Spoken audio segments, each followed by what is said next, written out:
So I've been no contact with my mother for over 4 years, and last week I reached out to her. I'm going to read you what I wrote to her, and I'm going to tell you what her response is. And I'm curious to see if you think that she is attempting to build that bridge with me or not. So this is the email that I sent her, verbatim. Hi, Mom. I wanted to reach out and say hello. I heard that you've been mostly retired and are only working 1 day a week now. Congratulations. I hope that you and stepdad and the pets are all doing well. I know it's been a long time since we've had contact. Lately, I've been thinking about reconnecting, and it felt like the right time to reach out. I'm not looking to dive into everything all at once, but I'd be open to starting small and seeing what it might look like for us to be in communication again. There is no pressure. I just wanted to reach out. If you are open to that, I would be glad to hear from you.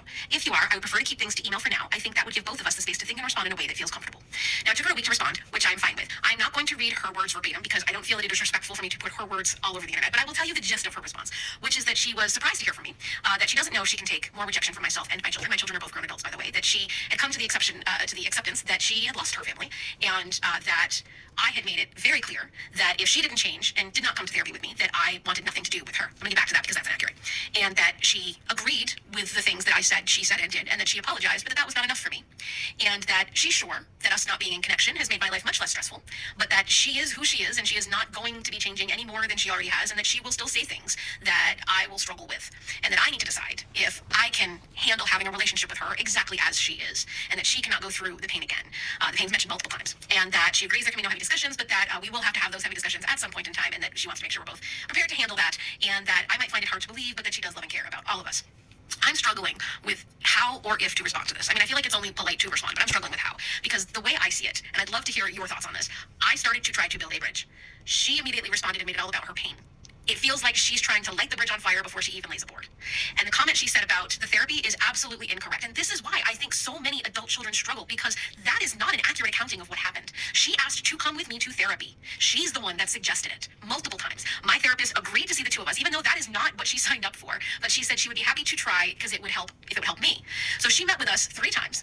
And after the 3rd meeting is when my therapist said that she was no longer comfortable continuing with both of us in therapy because she did not feel that we were going to be able to move in a positive direction because of the things that my mother said during therapy. There were multiple times my therapist's jaw hit the table. The biggest one is when my mother made it very clear, in very plain words, that she cared more about the opinion of the people in the community, how they saw her, than she did how I saw her. That is not an exaggeration. That is exactly what she said. So it was my therapist that was like, this is not going to be healthy. There's no way to continue forward in this with the way your mother is responding.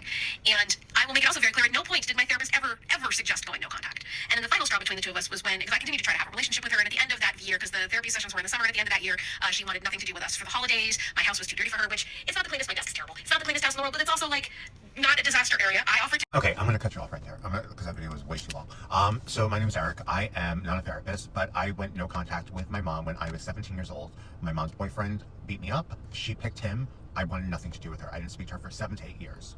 A totally different situation. But in concept, no contact is no contact. I'm going to be straightforward. You are not ready.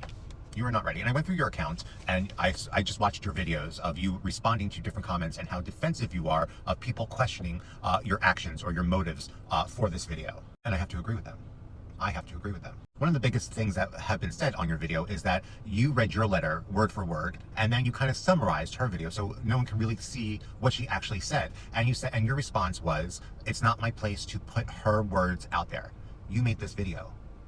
You did this. You put this out there. You think that people who don't know, who know her are not going to see this video? My mom died 3 years ago, right? And so I was an addict. I had a lot of trauma. I went to therapy. I did a lot of hard work. But my mom could not let go of her shame and her guilt. She could not work through that. So what I had to learn is if I wanted a relationship with her, it didn't have to be the best relationship. It didn't have to be mother-son. I hardly ever called her mom. But if I wanted some type of relationship with her, I had to meet her where she was. I had to learn that maybe that was the best that she can give me, and she couldn't give me any more. And I was expecting her to be one of these moms I saw growing up. And that wasn't reality. That wasn't reality. You said, oh, I'm not expecting anything. You are expecting something. You are expecting a mother to love you and to accept you for everything that you have to offer. And maybe that's just not who she is. Maybe that's not who she is. And if you can't meet her at where her bar is and stop trying to raise her bar for you, it's never going to work. It's never going to work. And by you answering all these comments about this situation, you are perpetuating that you don't care. That you're making this a public. Why are you bringing this to the internet? Why are you bringing this to an app? If your therapist is not helping you, get another therapist. You're asking non-therapists for their opinion. You are going about this all wrong. Yes, you reached out, but you're going about this all wrong because you are not ready. You need to do more work on yourself. No matter, I don't care how much work you've done, you still need to do more work on yourself. And if you don't give all the facts in this situation, then you're distorting the story for everyone who's watching it. Which again, shows me that you are not ready. If you think you posting this on social media is gonna make her run to you, it's not. It's not. I forgave my mom. I forgave my mom because I had to. Not for her, for me. She couldn't forgive herself. She could not forgive herself. And there was a relationship there. It wasn't the best, but it was something. It was something there that I was able to give her, even though she hurt me.